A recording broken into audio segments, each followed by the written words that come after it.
महिमा शत्रुनाम नवो ज्ञानी सन्मुखाच्युता आदिनां निदानी यद्विश्रेतु वत्सवो मन्त्रं धर्मदा सुचिन्तयः आदिनां तदेवास्ति सर्वगीतं स्वयं प्रभु सहस्राणि भूतानि कुतस्वरक्षरुच्यते भिन्नं निरक्षरं नाम तस्यापि निर्णयम् यकारस्य हुकारस्य मकारस्य चन्द्रपरम् तेषां भेदं विजानीहि यथा तन्त्रत्वं तुमं यतः प्रकाशी तेषां यत्परं कुटस्थमक्षरम् तस्मादपि परं श्रेष्ठं चिन्त्यल्पं निरक्षरम् परं तत्त्वं परं धाम चाप्यं तत्परात्परं ज्ञानगमैश्वानं सत्यरूपनिवासितम् तदेवास्तद्गुणनां दृढीभूतजगन्दिवे एकं स हि महाकालः शिवः वेदानां सर्वशास्त्राणां त्वं स्यात् सारभूतः तस्यापि प्रलयकायो ज्ञानयोगबलेन च। बोलिए सद्गुरु कबीर साहिब की, काशी रहता धाम की, गुरु हरिधरदास साहिब की, चार गुरु प्यारीस की, पंच श्री नाम साहिब की, पंच जो मुकुंदमणि नाम साहिब की, पंच जुलाट नाम साहिब की, सर्व संत महापुरुषों की जय।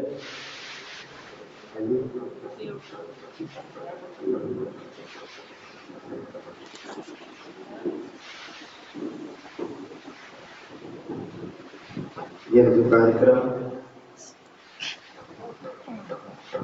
कल आप सभी ने बड़े ही श्रद्धा प्रेम भाव से विधि विधान से चौथा के आरती का आनंद भाग लिए और कल से ही यह चतुर जो मास का कार्यक्रम है पंच श्री हजूर साहिब के सानिध्य में और उनके प्रेरणा से सभी संतों की सम्मति से यह कार्यक्रम आयोजित है।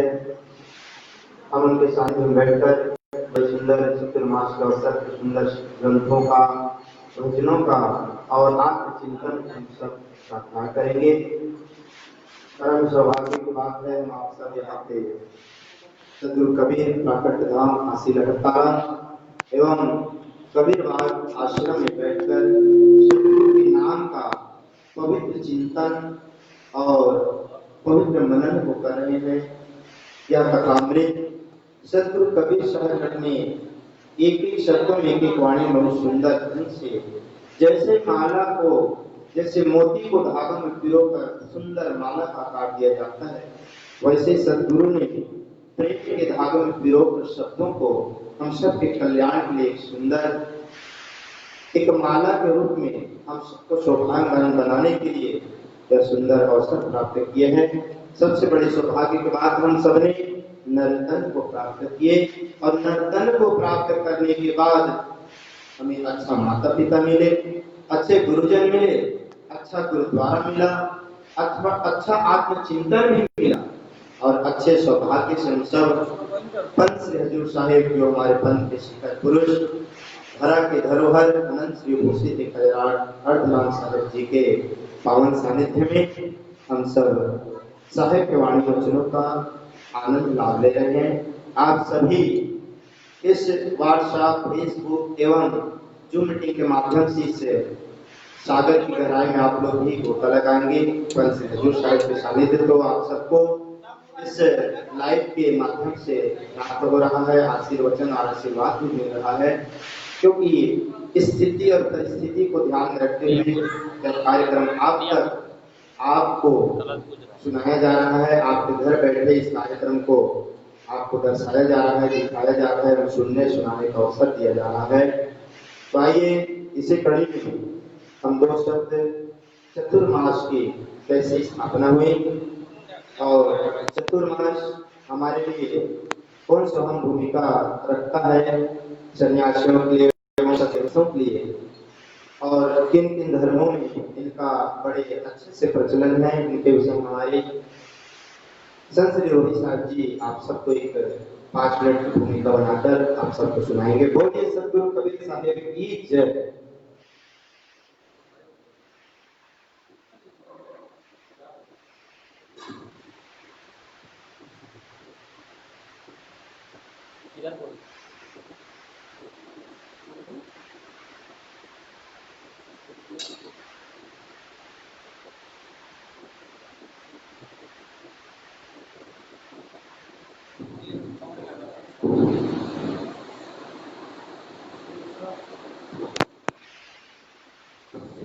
लफड़ा इधर से उधर नाचे वाला।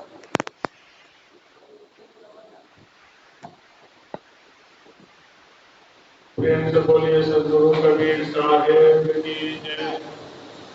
काशी लहर तारा धाम की जय। मंत्री हजूर साहिब की जय। सकल संत महापुरुषों की जय। साहेब देवी साहेब। आप सभी का इस चतुर्मास सत्संग कार्यक्रम में आप सभी का बहुत बहुत स्वागत है। आज पंत हजूर साहब के कलकंदों द्वारा जीव प्रोत्साहित करके इस कार्यक्रम का शुभारंभ हुआ। चतुर्मास का जो मतलब है वो संस्कृत के दो शब्दों चार और चतुर मतलब चार और मास यानी माह के योग से बना है। यह आषाढ़ माह के 11वें दिन जिसे देवस्यानी एकादशी कहते हैं से शुरू होकर कार्तिक माह के 11वें दिन जिसे प्रबोधनी एकादशी कहते हैं तक रहती है। पौराणिक मत के अनुसार इस अवधि में देवता विश्राम करते हैं। इस अवधि का मायने सब गृहस्थों के लिए यह है कि इस अवधि में कोई भी मानवीय कार्य उचित नहीं माना जाता है, जैसे शादी विवाह या कोई और भी मंगल कार्य नहीं किया जाता है। गृहस्थ इस अवधि में धार्मिक सत्संग में भाग लेते हैं, दान पुण्य करते हैं, व्रत उपवास एवं अन्य धार्मिक अनुष्ठान का आयोजन करते हैं और इन सभी चीजों में अपना समय लगाते हैं। साधु सन्यासियों के लिए यह अवधि चतुर्पक्ष का होता है, जो कि आषाढ़ पूर्णिमा जिसे गुरु पूर्णिमा या व्यास पूर्णिमा भी कहते हैं से शुरू होकर भादव पूर्णिमा को पूर्ण होता है। यह अवधि वर्षा ऋतु में पड़ती है और वर्षा ऋतु में साधु सन्यासी भ्रमण विचरण नहीं करते और किसी एक स्थान पर इस अवधि के लिए स्थायी जाते हैं, जैसे आश्रमों में, मठों में, मंदिरों में या किसी गांव या शहर में जहां वो जब उपासना करते हैं या आम जनों को सत्संग भजन प्रवचन या धार्मिक कथाओं उपदेशों का लाभ पहुंचाते हैं। यह प्रथा भारतीय संस्कृति के सभी धर्मों के साधु संतों में पाया जाता है, जैसे हिंदू धर्म, जैन धर्म, बौद्ध धर्म, अपने कबीर धर्म में। इस वर्ष यह अवधि 4 जुलाई से 1 सितंबर तक का है। सदगुरु पाठक ने गुरुदेव मंत्री हजूर अपने विराजमान है और अन्य साधु संत भी उपस्थित हैं। चतुर्मास की इस प्रथा के अनुसार और कबीर पंथ की परंपरा के अनुसार इस अवधि में प्रत्येक दिन भजन सत्संग और प्रवचन होगा, जो रोज 4:30 बजे से 5:30 बजे तक का समय है। और हम सभी आशा करते हैं कि सदगुरु की कृपा आप सभी लाभान्वित होंगे और आजादी लाभ को प्राप्त करेंगे। तो आइए इस सत्संग को हम आगे बढ़ाते हुए संस्कृत प्रसाद साहब हजूर साहब से 2 वचन सुनते हैं और उसके बाद प्रकाश साहब के द्वारा कबीर साहब का जो 8 साल का जो प्रसंग है उसकी कथा सुनेंगे। प्रेम से बोलिए सदगुरु कबीर साहेब की जय। पंत हजूर साहेब की जय। काशी लहर तारा धाम की जय।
सदगुरु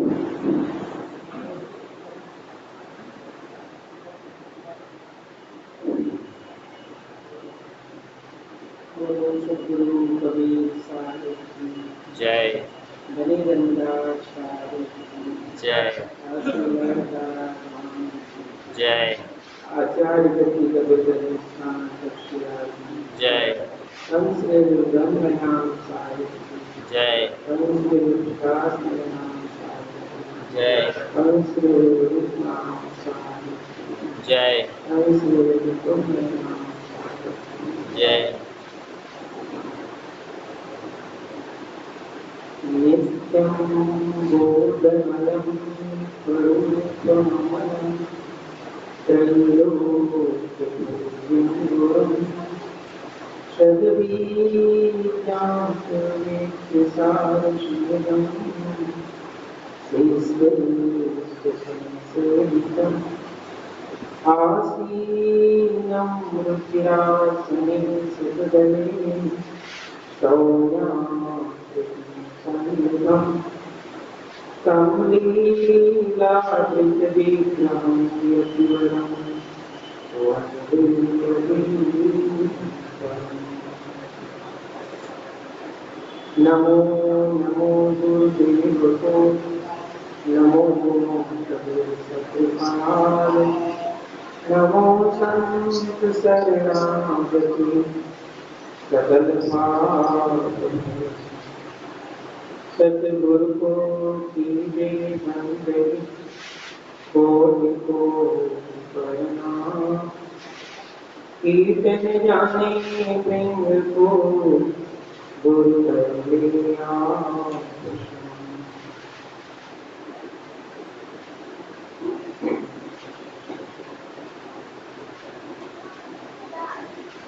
सदगुरु इस प्रकट भूमि में साधना के दरबार में बैठकर हम प्रतिदिन सत्संग दर्शन का लाभ लेते हैं। संध्याकालीन सत्र में आप सब इस शुभ अवसर पर सम्मिलित होते हैं और आश्रमीय संत भक्तजन और दूर से जूम और फेसबुक के माध्यम से इस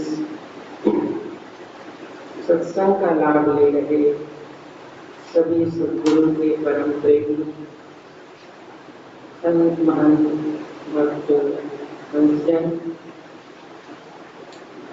हम सभी ने कल गुरु पूनम का पावन और मंगलमय प्रसंग का लाभ लिए और इस आगे की जो हमारी सत्संग यात्रा है उसमें हम सब चतुर्मास के माध्यम से प्रतिदिन साहिब के बहुमूल्य वचनों को श्रवण करेंगे। जैसे कि अभी संत रोहिदास जी साहब ने आपको बताया कि चतुर्मास का क्या महत्व है। विशेष रूप से संतों ने, साधकों ने या मनीषियों ने इस चतुर्मास को जिस ढंग से उसके महत्व को अनुभव किया और साथ ही उस अवधि को किस तरह से विभाजित किया उसका महत्व है। ये सत्य है कि चतुर्मास जो भारतीय भूमि में यहाँ पे पूरे भारत देश में ये वर्षा ऋतु का समय होता है और यहाँ की ऋतु के अनुसार संतों मनीषियों ने वर्षा ऋतु में बाहर भ्रमण की यात्रा को विश्राम देते रहे और एक स्थान पर बैठकर जो उनका साधन है उस साधन को एक स्थान से ही वो अधिक संयम से, अधिक नियम से अनुभव करते रहे और उस अनुभव से वे अन्य जो प्रेमी जन थे, जो गुरु के दर्शन के लिए, संत के दर्शन के लिए चतुर्मास के अवसर पर आते रहे, उन सबको भी संत गुरुजन सत्संग का लाभ देते रहे। तो चतुर्मास के निमित्त महापुरुषों ने एक प्रसंगबद्ध किसी श्रेष्ठ विषय वस्तु को कथा के माध्यम से, सत्संग के माध्यम से समाज के सामने अभिव्यक्त करते रहे, उनको समझाते रहे, उनको बताते रहे, जिससे उनके हृदय में ज्ञान के प्रति, भक्ति और साधना के प्रति अधिक से अधिक जानकारी उपलब्ध हो सके और जिसके माध्यम से उसका वो अपने जीवन में पालन कर सके। इसलिए चतुर्मास को संत जो है एक जगह बैठकर अपने नियम का पालन करे। जब कोई अपने जीवन को साधन के रूप में साधता है तो उसके लिए विशेष रूप से आध्यात्मिक महत्व बनता है और साथ ही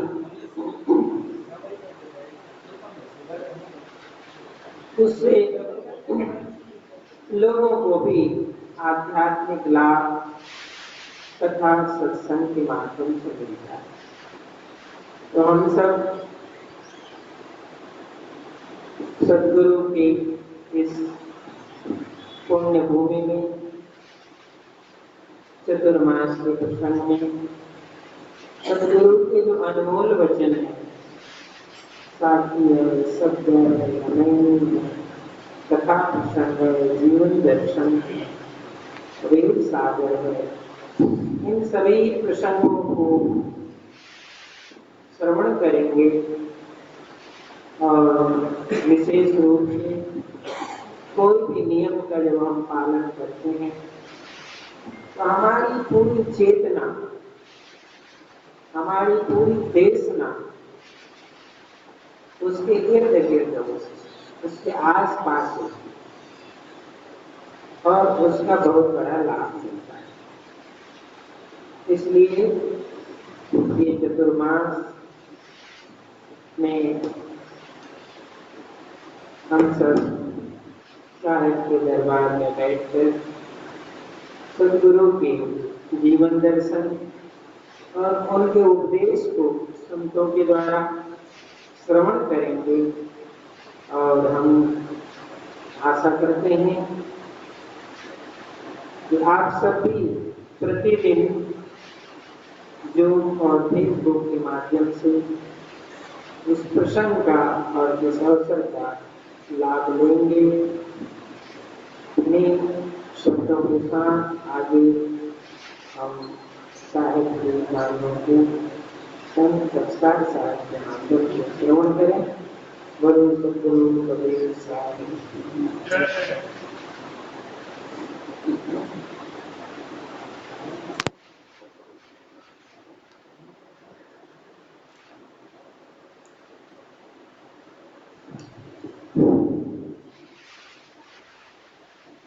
बोलिए सदगुरु कबीर साहिब की, काशी लहरतारा धाम की, गुरु हरिहरदास साहिब की, चार गुरु वंश 42 की, धन श्री हजूरुद्दीन नाम साहिब की, धन श्री हजूर मुकुंदमणि नाम साहिब की, धन श्री हजूर अर्धनाम साहिब की, सर्व संत महापुरुषों की।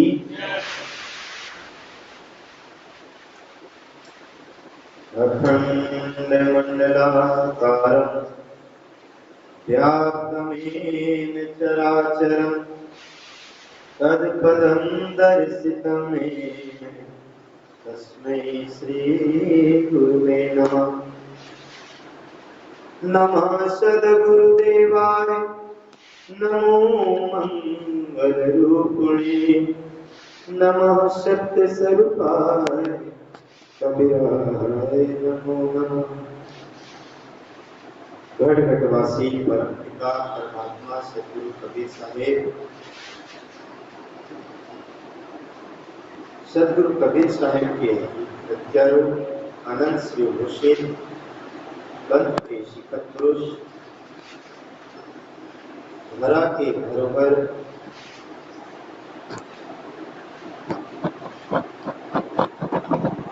परम पूज्य परमात्मा के स्वरूप में गुरुदेव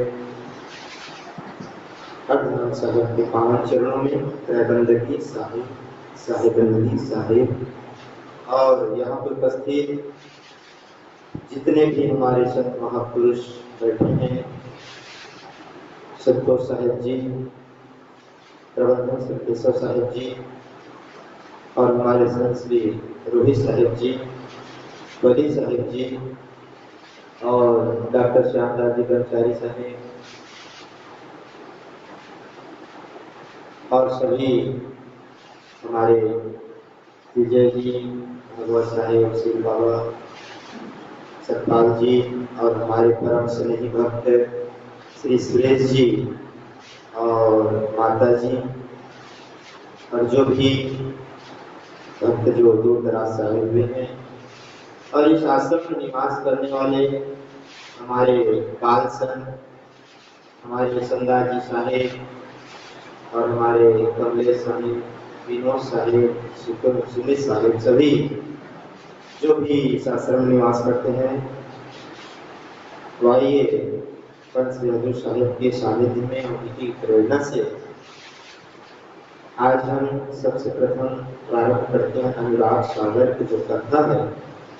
सद्गुरु कबीर साहिब ने इसमें सबसे प्रथम बहुत ही सुंदर गुरु की वंदना से प्रारंभ करते हैं और इसमें सृष्टि की कैसे विस्तार हुई, सृष्टि रचना में कौन कौन से वस्तुओं का इसमें उपयोग किया गया है, कैसे कैसे 16 की उत्पत्ति हुई, शतपुरुष कैसे इनकी रचना की, कच्ची सृष्टि, पक्की सृष्टि, निरंजन प्रश्न और सबसे महत्व की बात यह है इसमें जो इंद्रमती रानी के जो प्रश्न भक्ति के स्वरूप में जो माताओं के हृदय में एक बहुत ही सुंदर जिज्ञासा बढ़ा देने वाली जो बातें हैं, वो इंद्रमती कथा के प्रश्न से ऐसा लगता है कि मानो आप स्वयं सतलोक का दर्शन कर रहे हैं।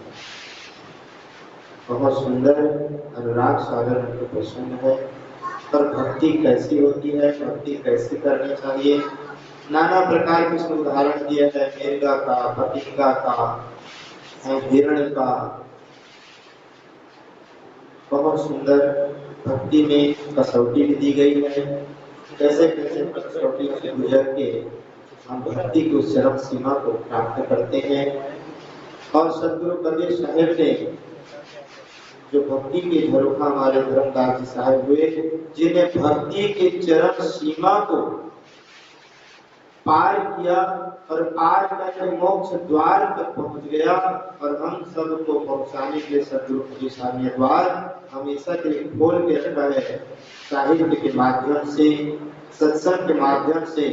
क्योंकि साहित्य समाज का दर्पण है, जिसमें हम सुंदर अंतःकरण के स्वरूप को साहित्य के ग्रंथों के अध्ययन से हम दीदार कर सकते हैं। जबकि अंतःकरण को बहुत ही सागर में गागर भरा हुआ यह जो ग्रंथ है, वो सबसे प्रथम सुप्रीत आदि अदलित अजर अचिंत्य पुरुष मुनीन्द्र करुणामय गंभीर सुरति योग संतायन धनीधरम दास चूड़ामणि सुदर्शन नाम कुलपति नाम प्रमोद गुरु बालापीर केवल नाम अमोल नाम सुरसवी नाम भक्त नाम पाप नाम धीरज नाम उग्र नाम दया नाम साहिब पंचरेलु ग्रंथ मणि नाम साहिब पंचरेलु प्रकाश मणि नाम साहिब पंचरेलु मुकुंद मणि नाम साहिब पंचरेलु अर्ध नाम साहिब के पावन चरणों में त्रैकंदगी साहिब।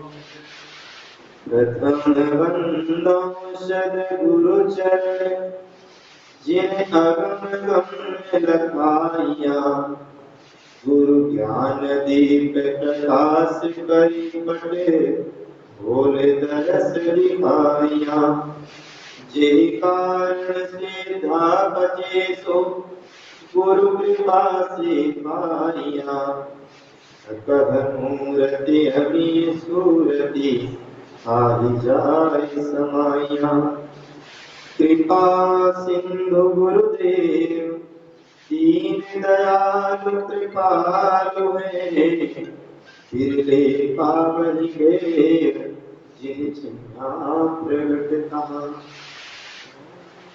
सद्गुरु कबीर साहिब के परम शिष्य श्री धनीधरमदास जी विनम्रता पूर्वक कहते हैं कि सबसे पहले मैं उस परम पिता परमात्मा सद्गुरु के श्री चरणों की मैं वंदना करता हूँ, जिन्होंने कृपा करके मुझे मन बुद्धि की पहुंच से बाहर तथा भीतर की दोनों स्थितियों को भली भांति रखा और परखा दिया।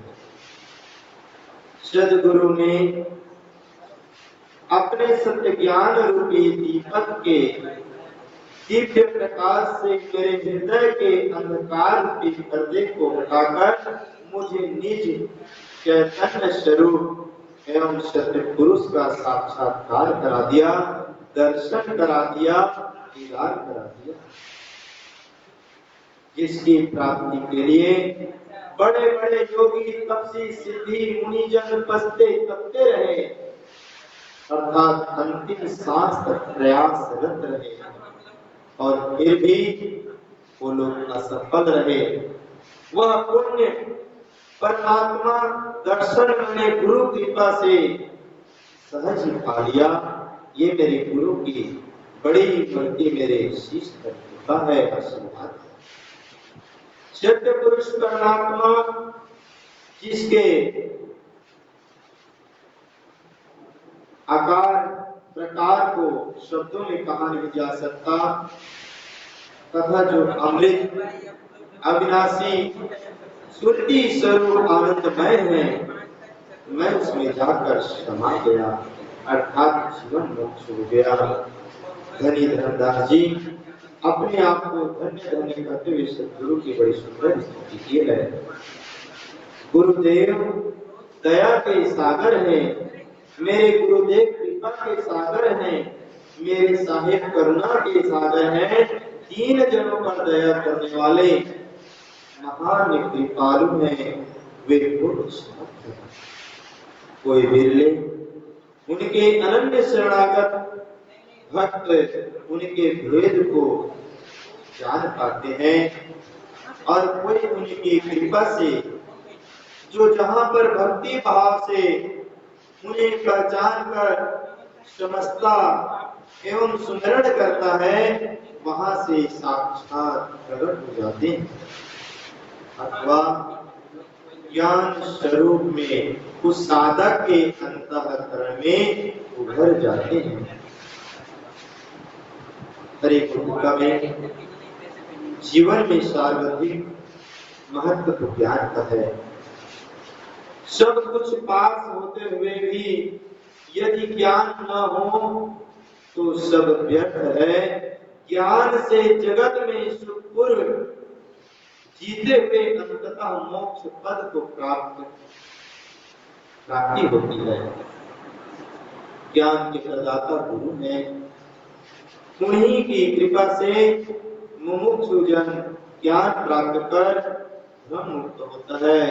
अतः सर्वप्रथम गुरु का ध्यान, सुमरन एवं उनकी सेवा बंदगी करना हमारा कर्तव्य है। इस प्रकार से सतगुरु कबीर साहिब के परम शिष्य धनी धर्मदास जी साहिब स्तुति करते हैं, प्रार्थना करते हैं, विनय करते हैं, मेहनत करते हैं। अब इसमें आए अधिकारी कौन है? कोई बूझई जन जौहरी, जो शब्द की पारख करे, चित लाय सुनहि सिखावनु, हित जान के हृदय धरे। मोहतम सम ज्ञान रवि जब प्रगट होए तब सूझहि, कहतहु अनुराग सागर, संत कोई कोई बूझहि। सदगुरु कबीर साहब कहते हैं, जो शब्द की पारख करता है, शब्द को जानता है, शब्द को परखता है और उसके गुण मूल्य को भली भांति समझता है, ऐसा कोई श्रद्धावान जिज्ञासु जो जौहरी जन ही इस ग्रंथ के सत्य ज्ञान को जानेगा। सदगुरु के सदुपदेश को वह सच्चा ज्ञान अधिकारी चित्त लगाकर ध्यान पूर्वक सुनता है और अपना चित्त जानकर, हित जानकर उसे हृदय में धारण करता है। जब प्रदीप्त सूर्य के समान सदगुरु का सत्य ज्ञान हृदय में प्रकट एवं प्रकाशित होता है, तब मोहांधकार नष्ट होकर सब ठीक ठीक सूझने लगता है, अर्थात शुद्ध बुद्धि हो जाती है। किसी प्रकार की भ्रम नहीं रहता। सत्य ज्ञान प्राप्ति के लिए अब मैं अनंत भक्ति एवं प्रेम से परिपूर्ण यह अनुराग सागर ग्रंथ कहता हूँ। इसे कोई बिरला सच्चा संत विवेकी ही समझेगा, सामान्य जन इसे नहीं समझ पाएगा। बिना अनुराग वस्तु को पा नहीं सकते। कोई संत सुजान जो मम शब्द विचारे, पावे पद निर्वाण बसत जासु अनुराग उरे। सदगुरु कबीर साहब कहते हैं कि असंख्यों में कोई एक ज्ञानवान संत सज्जन होता है जो मेरे सार शब्द को गंभीरता पूर्वक विचार कर धारण करता है, जिसके पवित्र हृदय में सत्य पुरुष परमात्मा के प्रति सच्चा अनुराग भक्ति प्रेम बसता है, वही सर्व बंधनों से छूटकर मोक्ष को प्राप्त करता है। मोह अज्ञान का विकट रूप है। महंतकार में फंसा विभ्रांत जीव सत्य असत्य एवं उचित अनुचित का निर्णय नहीं ले पाता। वह जीवन भर अपने शरीर, घर, परिवार तथा धन संपत्ति आदि संसारिक माया मोह में भटकता हुआ यूं ही मर जाता है। मोह कामना से बंधा होने के कारण उसे पुनर्जन्म धारण करना पड़ता है। इस प्रकार वह सदा जन्म मरण का दुख भोगता रहता है। सदगुरु के मोह रहित सत्य ज्ञान को विचार कर कोई सच्चा संत साधक ही और सागर से पालन करता है। सज्जनों, कबीर साहिब कहते हैं, सब घट मोह समाया समय भया अंधियार, निर्मोह ज्ञान विचार के साधु उतरे पार। धर्मदास जी साहेब कहते हैं कि ये साहेब अनुरागी के क्या लक्षण है। तो आइए अनुरागी के लक्षण विषय प्रश्न धर्मदास जी साहब कर रहे हैं। हे सदगुरु बिन क्यों कर चोरी, यह संशय में रहु प्रभु मोरी। जाके चित अनुराग समाना, आकर कहो कवन सही नाना। अनुरागी कैसे लग परई, बिन अनुराग जीव नहीं करई। सो अनुराग प्रभु मोहि बताओ, एक दृष्टांत भले समझाओ। सदगुरु कबीर साहिब के आशीर्वचन सुनकर धनी धर्मदास जी बोले कि हे सदगुरु प्रभु, मैं हाथ जोड़कर आपसे विनती करता हूँ कि हे मेरे दाता, मेरे मन में उत्पन्न हुआ यह संशय मिटाओ। जिसके चित्त में सत्य पुरुष परमात्मा के प्रति सच्चा अनुराग समाया है, उसका वास्तविक लक्षण अथवा पहचान क्या है गुरुदेव? अनुरागी प्रेमी कैसे देखकर समझा जा सकता है? आपके कथानुसार बिना अनुराग जीव भाव सागर नहीं करेगा कि हे मेरे प्रभु, वह अनुराग मुझे बताओ। उसके दृष्टांत देकर मुझे बड़ी भांति समझाओ। एक कृपा के सागर हे प्रभु, मेरी आपसे प्रार्थना है। सदगुरु कबीर साहब अनुरागी के दृष्टांत सुनाते हुए धर्मदास जी के वचन कहते हैं। धर्मदास पर बहु चित आई, अनुरागी लक्ष्य बहु समझाई। जैसे मृगा नाद सुनि धावे, मगन होय व्याधार गिरावे। चित कछु संग न आवे ताहि, देत शेष सोनाहि डराहि। सुनि सुनि नाद शेष किन दीना, ऐसे अनुरागी कर छीना। सदगुरु कबीर साहिब कहते हैं कि हे धर्मदास, चित लगाकर परखो, अर्थात भली प्रकार समझो। मैं अनुरागी के लक्षण तुम्हें समझा कर करता हूँ। जैसे हिरण मधुर नाद शब्द को सुनकर दौड़ता है और उसमें मग्न होकर स्वयं नाद बजाने वाले शिकारी के पास चला जाता है तथा पकड़ा जाता है। शिकारी उसे अपना शिकार बना लेता है, पकड़ लेता है।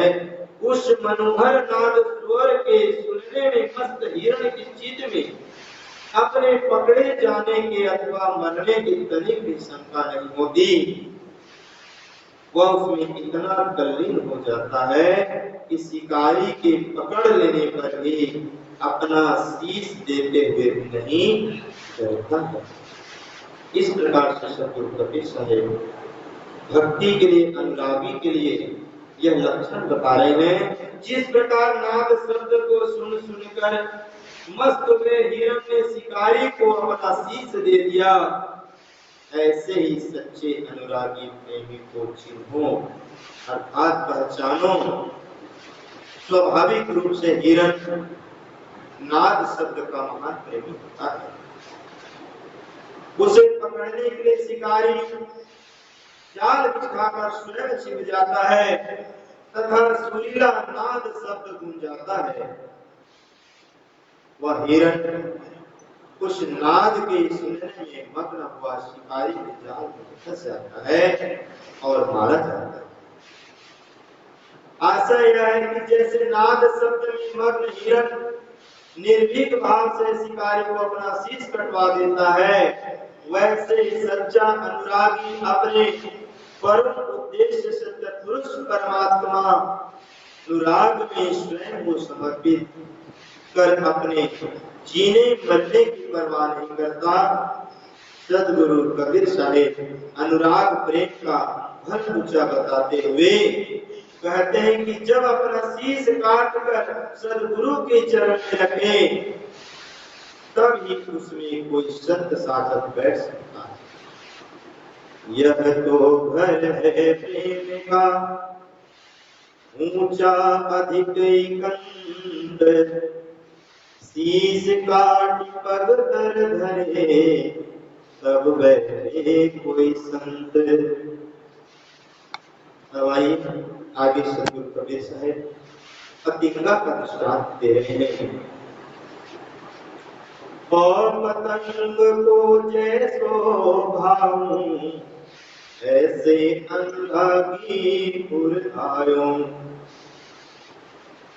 सदगुरु कबीर साहेब दीपक से पतंग शलभ कीट के अनुराग प्रेम का ज्ञानवर्धक उदाहरण प्रस्तुत करते हैं कि जैसे पतंग का स्वभाव दीपक से प्रेम कर जल बनने का होता है, वैसे किसी सच्चे अनुरागी का हृदय होना चाहिए। एक भक्त का हृदय इस तरह से समर्पित रूप से होना चाहिए। जलते हुए दीपक की लौ शिखा से पतंग का अत्यंत प्रेम होता है, वहां तक कि वह उससे वशीभूत हुआ, उसमें जलकर भर जाता है। दीपक की लौ से लगन लगाए हुए वह उस पर स्वयं को निछावर करने में तनिक भी नहीं हिचकिचाता तथा किसी संशय में न ही किसी संशय में पड़ता है। ऐसे ही सच्चा अनुरागी अपने इष्ट परमेश्वर को समर्पित हो जाता है। वह अपने अनुराग में जीवन की सांस सांस को भेंट चढ़ा देता है। सदगुरु कबीर साहब कहते हैं कि वो 8 पहर 64 घड़ी लाग रहे अनुराग, वही सच्ची भक्ति और वही सच्चा अनुरागी है। आगे साहेब सती का दृष्टांत देते हैं। और लक्ष्य सुनियो धर्मदासा, सतगुरु शब्द करो प्रकाशा। जरत नारी जो भूपति संगा, तनिको जरत न मूरत अंगा। तजय सुग्रीव धन धाम सहेली, पिय प्रेम उठ चली अकेली। सदगुरु कबीर साहिब समझाते हुए कहते हैं कि हे धर्मदास, अनुरागी के और लक्षण तुम ध्यान पूर्वक सुनो तथा सदगुरु के सुने हुए अनुराग के शब्द उपदेश का पुण्य प्रकार प्रचार प्रसार करो। जिस प्रकार अनन्य प्रेमवश सती नारी अपने मृतक पति के साथ जलती है और जलते हुए तनिक भी अपने अंगों को नहीं मोड़ती सिकोड़ती, अग्नि से बाहर नहीं निकलती, अर्थात किंचित मात्र विचलित नहीं होती। सुंदर घर परिवार तथा धन धाम सब सखी सहेली को विरक्त भाव से छोड़कर अपने पति के वियोगी सती नारी पति के मृतक शरीर के साथ स्वयं उठकर अकेली चल पड़ती है। सुतले लोगन आगे कीना, बहुत मोह तक पुनि दीना। बालक दुर्बल को ही बिनु मरी है, घर वो सुनने का ही विधि करी है। बहुत संपत्ति तुम्हारे घर नहीं, पलट चलम अस सब कहीं। ताके चित कछु व्यापे नाही, पिय अनुराग बसे माही। सती होने से उसे रोकने के लिए आस पास के बहुत लोग, उसके प्यारे पुत्र सब बच्चों को उसके सामने लाते हैं और उनके प्रति उसके मोह ममता का बार बार बखान करते हैं। उसे समझाते हुए कहते हैं कि देख, तेरे छोटे छोटे अबोध बच्चे बहुत कमजोर हैं, तेरे बिना यूं ही मर जाएंगे। तेरा घर भी सुना हो गया, अब तेरे बिना इस विधि से क्या होगा।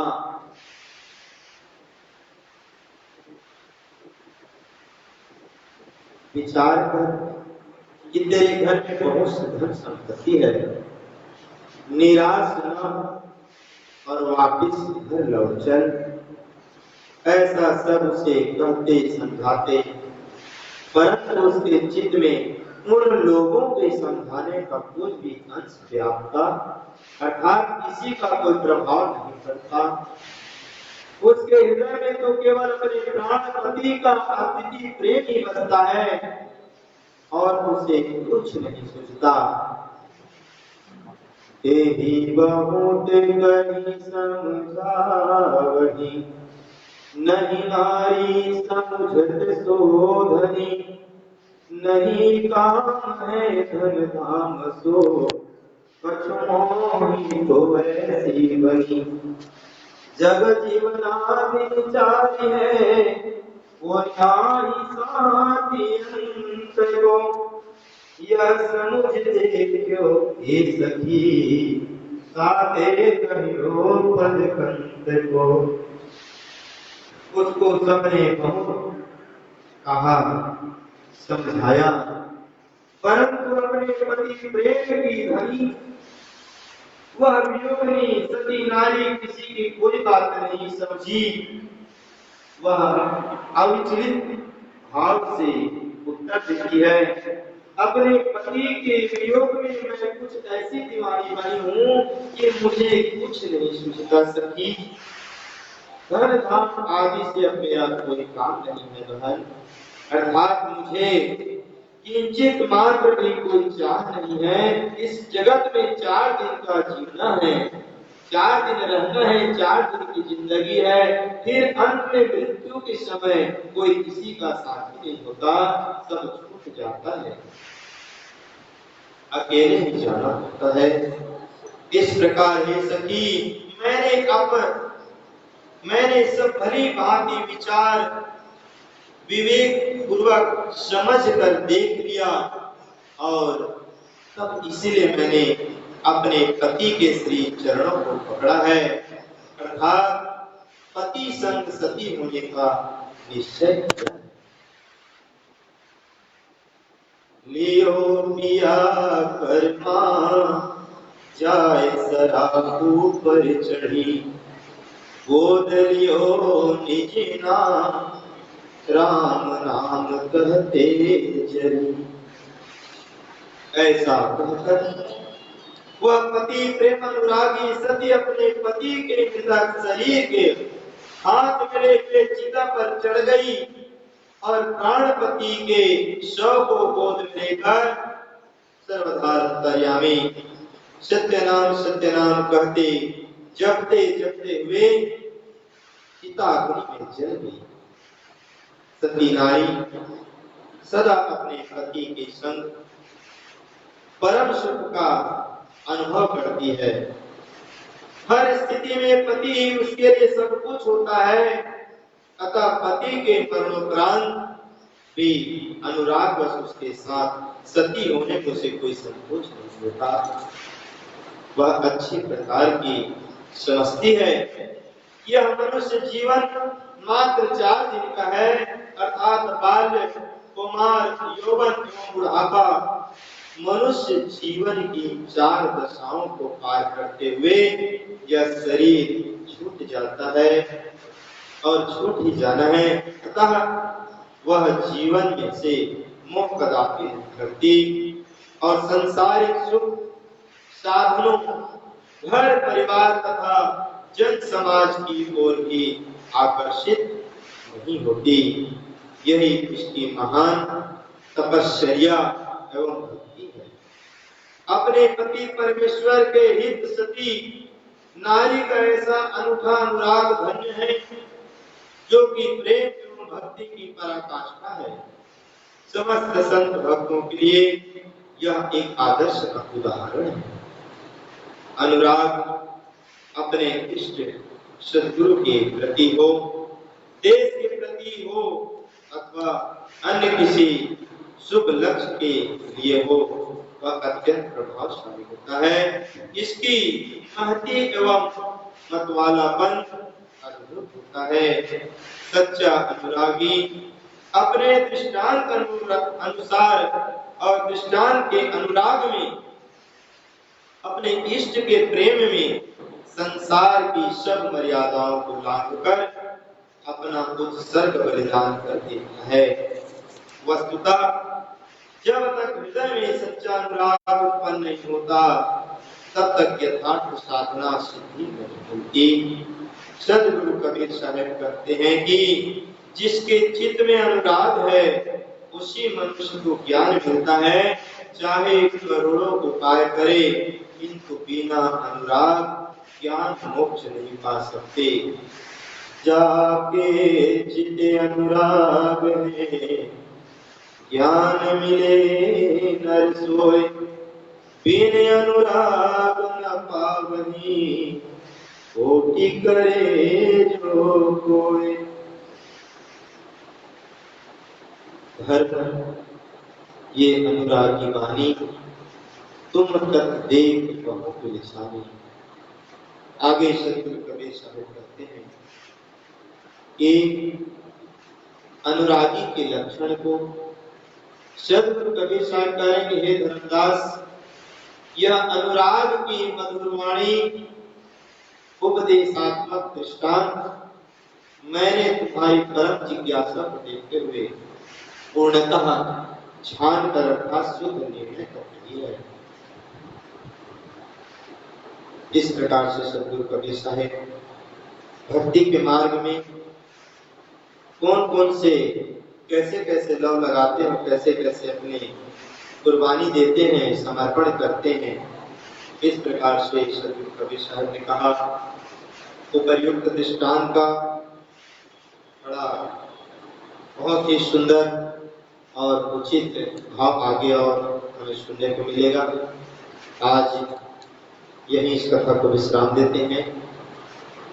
बोली सदगुरु कबीर साहेब की, सदगुरु कबीर साहेब की, काशी लहरदारा धाम की, गुरु धनी धनदास साहेब की, चार गुरु वंश 42 की, धर्मसार चारगति खसिया की, वंशजुर ग्रंथ मणिनाथ साहेब की, वंशजुर विलास मणिनाथ साहेब की, वंशजुर उदितनाथ साहेब की, वंशजुर मुकुंद मणिनाथ साहेब की, वंशजुर अर्धनाथ साहेब की, पूज्य श्री धर्माधिकारी साहेब की, सर्व संत महापुरुषों की बंदगी साथ।